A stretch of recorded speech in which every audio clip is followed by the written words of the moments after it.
ابھی جو پروپیگنڈا اس سے متعلق ہے اس کے بارے میں بھی ذرا بات کریں۔ اس کا کیا پروپیگنڈا ہے؟ یہ پروپیگنڈا ہے کہ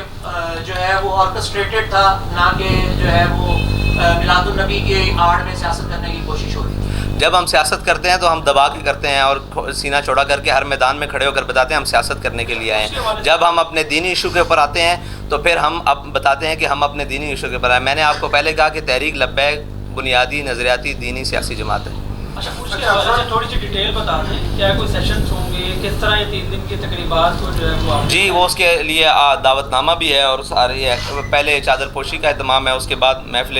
قرات و نعت ہے، اس کے بعد ہمارے ذمہ داران کے تحریک کے ان پھر علماء و مشائخ کے خطابات ہیں، پھر آخر میں مرکزی خطابات ہیں رکن شورا، اور آخر میں میری بھی کچھ تھوڑی آج کل گڑی کے بہت چرچے ہیں، توشہ خانہ کی بس کرتے ہیں، آپ کے سوال ہو گئے ہیں اور لے لیتے ہیں۔ فلم سے متعلق جوائلینڈ مووی جو فلم سے متعلق جو جوائلینڈ مووی ہے، آپ دیکھیں اس ملک میں مالک فلم نہیں چل سکی، وہ کن کے خلاف تھی؟ ان طاقتوروں کے خلاف۔ تو اس ملک میں وہ فلم کیسے چل سکتی ہے یا وہ چلانے کی کوشش کی جا رہی ہے جو اسلام کی بنیادی اساس کے خلاف ہو؟ تو یہ کون لوگ ہیں جو ان فلموں کو آسکر ایوارڈ دیتے ہیں؟ اسی طرح کی ایک فلم تھی پہلے زندگی تماشا، اس کو چلانے کی کوشش کی گئی تھی، اور یہ ایک مغربی ایجنڈا ہے، یہ آج کا نہیں ہے۔ یہ ہمارے جو سیاستدان ٹرانسجنڈر قسم کے سیاستدان ہیں ان سے ورثے میں ملا رہا ہے، جس کا جو دل آتا ہے وہ ان کی نظریات کو، ان کی چیزوں کو۔ ابھی سلمان صوفی کی میں ٹویٹس پڑھ رہا تھا، اس نے کہا کہ وہ میں ایڈوائزر ٹو پی ایم ہے، وہ کہہ رہا تھا کہ میں نے بہت کوشش کی ہے، اور یہ وہ جب ہمارے مقتدر لوگوں کے جو پاکستان کی سب سے بڑی سیٹ ہے اس کے دائیں بائیں ایسے لوگ بیٹھے ہوں گے جو ایسی چیزوں کو پروموٹ کرنا چاہتے ہیں، تو پھر وہ کیا سمجھتے ہیں کہ مذہبی طبقوں سے ان کا، یا دینی طبقوں سے، یا معاشرے کے جو بھی ایک حساس طبقے ہیں ان سے ان کا ٹکراؤ نہیں ہوگا؟ بالکل ہوگا ان کا ٹکراؤ۔ یہ ان کو خیال کرنا چاہیے کہ ہم جس منصب پر بیٹھے ہیں، اس منصب کا جو بنیادی حق ہے وہ یہ ہے کہ پاکستان اسلام کا قلعہ ہے، اس میں کوئی بھی چیز جو اسلام کے خلاف ہے وہ نہیں ہو سکتی۔ لاسٹ کوشچن آپ صاحب، آپ ماشاء اللہ بڑی منظم تحریک ہے، اور آپ جو بات کہتے ہیں کارنامہ اس کو مکمل عمل بھی کرتے ہیں۔ یہ 3 روزہ جو آپ کا عرس ہو رہا ہے اس میں یہ راستے بند رہیں گے آپ، تو کیا اس کے لیے آپ نے انتظامیہ سے کوئی NO سے لیا ہے، یا اس کے متبادل آپ نے کچھ ارینج کیے ہیں، یا یہ بس اپنے طور پہ یہ سارا ہوگا؟ اور یہ راستے عوام کو بھی کافی تکلیف ہوتی ہے سب حوالے سے، جی بالکل، راستے بند ہوتے ہیں، ہم اس کا کوئی متبادل اچھا آپ کے پاس طریقہ؟ جی ہم نے انتظامیہ سے تقریباً 1 ماہ ہو گیا ان کے ساتھ مسلسل رابطے میں، اور ان کی طرف سے نو رسپانس، کسی قسم کا کوئی جواب نہیں آ رہا، کیونکہ وہ خود روڈ بند کرنے میں مصروف ہیں، وہ خود دھرنے دینے میں مصروف ہیں، ٹھیک ہے، اور ان کی ڈیوٹیز لگی ہوئی ہیں کہ وہ شاہراہیں بند کریں۔ اب ہماری مجبوری یہ ہے کہ ہمارے پاس کوئی قریب ایسا گراؤنڈ نہیں ہے، کوئی ایسی جگہ نہیں ہے، ہمیں مجبوراً روڈ کے اوپر پروگرام کرنا پڑتا ہے۔ جب آگے کی نظریات کی بات، اب ہم اپنا حق سمجھتے ہوئے روڈ بند کرتے ہیں۔ ابھی ہمارے پاس اگر اس کا متبادل کوئی جگہ ہو تو ہم نے ٹریفک کے جو ادارے ہیں ان سے بھی رابطہ کیا، پولیس سے بھی رابطہ کیا مسلسل، یہ تو ان کا کام ہے متبادل پلان دینا، لیکن اگر وہ نہیں دیں گے تو اس کے لیے ہم تیار ہیں بالکل انشاءاللہ۔